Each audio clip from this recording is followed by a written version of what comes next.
इस सारे मामले पर ये जो पेशरफ्त हुई है इससे मुताल्लिक़ तज्जिया लेंगे। सीनियर सहाफ़ी और तज्जियाकार शाहज़ेब खानज़ादा ने हमें ज्वाइन किया है। शाहज़ेब कहिएगा, जी शाहज़ेब कहिएगा, ये जो अभी सू मोटो ले लिया गया है और दूसरी तरफ तसद्दुक़ हुसैन जिलानी ने मुआज़रत भी कर ली है, तो ये टाइमिंग देखना होगी, क्या पहले मुआज़रत हुई, कॉग्निजेंस बाद में हुआ, ये ज़रा देखना होगा, इसमें बहुत इंपॉर्टेंट है। देखिए, जो खबरें आ रही हैं वो तो यही है कि माजरत पहले कर ली गई थी जिलानी साहब की तरफ से, क्योंकि ज़ाहिर एक टाइप्ड लेटर है। थोड़ी देर पहले ये खबर आ था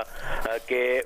सुप्रीम कोर्ट ने सुमोटो ले लिया है और उसके बाद ये जिलानी साहब की माजरत की बात आ जाना, जिसमें उन्होंने बाकायदा तौर पर बता रहे हैं कि उन्हें किस बात पर इख्तलाफ है और वो क्यों नहीं समझते कि उन्हें इस कमीशन की सरबराही करनी चाहिए। उन्होंने 6 जजेस का बताया है कि उन्होंने किस तरीके से सुप्रीम जुडिशल काउंसिल को एड्रेस किया था और कैसे वही राइट फोरम हो सकता है या अदालत राइट फोरम हो सकती है, बजाय इसके कि कमीशन बने। तो तफसीलात उन्होंने बहरहाल इसमें बताई हुई हैं। अब खुद जिलानी साहब बता सकते हैं कि उन्होंने सुमोटो के बाद माजरत की है या नहीं, मगर इत्तलात यही है कि उन्होंने पहले इस हवाले से माजरत कर ली थी। अब ये मेरा ख्याल है कि गवर्नमेंट जो है वो अब क्या करेगी, क्योंकि पहले एक मुलाकात होती है और जो मुलाकात थी वो प्राइम मिनिस्टर की के साथ ही लॉ मिनिस्टर ने हमारे शो में बताया कि वो चीफ जस्टिस की के कहने पर हुई थी और चीफ जस्टिस और ये फैसला फुल कोर्ट के इजलास में किया गया था। तो क्या जो फैसला फिर वजीर आजम और चीफ जस्टिस और जैसे मसूद अली शाह की मुलाकात में हुआ, क्या उस पर मिनोअन अमल दरामद अदालत ने नहीं किया, जो हुकूमत ने नहीं किया, जो TOR हुकूमत की तरफ से जारी किए गए हैं, उस वजह से सुमोटो लेना पड़ा? क्या कहीं ना कहीं कोई मिसकमिटमेंट थी हुकूमत के पार्ट पर, या फिर जो बाद में प्रेशर बिल्डअप हुआ है जो कि लॉयर्स की तरफ से हुआ, 300 वकला ने खत लिखा, हालांकि जो पाकिस्तान बार काउंसिल और सुप्रीम कोर्ट बार एसोसिएशन है जो कि 2 लीडिंग बॉडीज हैं, उनकी तरफ से तो एक मुकम्मल इंडोर्समेंट आई थी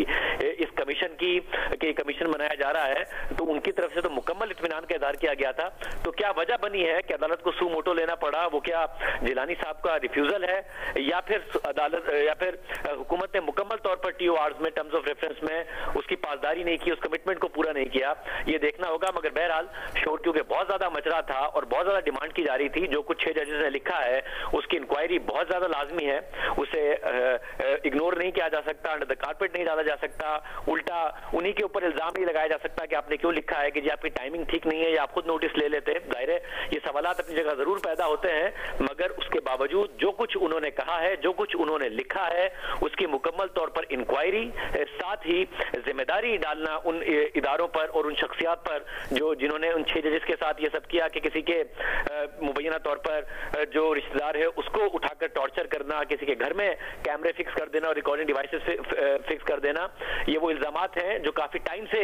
चले आ रहे हैं। बहुत अरसे से एजेंसियों पर ये इल्जामात लग रहे हैं कि वो अपने मैंडेट से तजावुज करती हैं। एक तो जो फोन टैपिंग का इल्जाम था उसके ऊपर तो गुज़िश्ता जो PDM की हुकूमत थी उसने कमीशन भी बनाया, जस्टिस बदियाल साहब ने वो इंक्वायरी नहीं होने दी और उसके बाद एक बेंच बना दिया जिसने उसको इंक्वायरी को वहीं रोक दिया। हालांकि अगर वो आगे बढ़ जाता तो कुछ ना कुछ मामला पता चलता, वो तो सर्विंग जजेस पर मुश्तमिल कमीशन बनाया गया था। और उसके बाद हमें नजर आया है कि मुतादिद ऐसे मामलात हुए कि जो आगे बढ़े नहीं हैं और एजेंसीज के ऊपर बार बार इल्जामात लगते रहे हैं। इन जजेस ने भी ऐसा नहीं है कि फौरन उठा के सुप्रीम जुडिशल काउंसिल को खत लिख दिया कि इन्हीं पर तनकीद की जाए। इन्होंने पहले जस्टिस बंदियाल से शिकायत की, इन्होंने अपने इस्लामाबाद हाई कोर्ट के जो चीफ जस्टिस हैं उनसे शिकायत की, इंटरनल कम्युनिकेशन बहुत ज्यादा की जो कि उस खत के साथ मुंसलिक की गई है। और जब कहीं सुनवाई नहीं हो रही थी और जस्टिस शौकत अली सिद्दीकी का फैसला सामने आया जिसमें उन्होंने जो तकरीर की थी बार के साथ, उसको अदालत ने कहा कि वो मिसकंडक्ट नहीं था, उसके बाद इन्होंने ये खत लिखा और इस बात को मेंशन भी किया। तो मेरा ख्याल है इसकी इंक्वायरी जरूर होनी चाहिए और अगर जब अदालत ने नोटिस लिया है तो हुकूमत बताए कि क्या उन्होंने उस मुलाकात की पासदारी नहीं की थी और उस मुलाकात में जो मामला तय पाए थे चीफ जस्टिस के साथ, या फिर उन्होंने पासदारी कर दी थी उसके बावजूद जो इतना मुतालबा बिल्डअप हुआ और प्रेशर बना उसके नतीजे में सुमोटो लिया गया।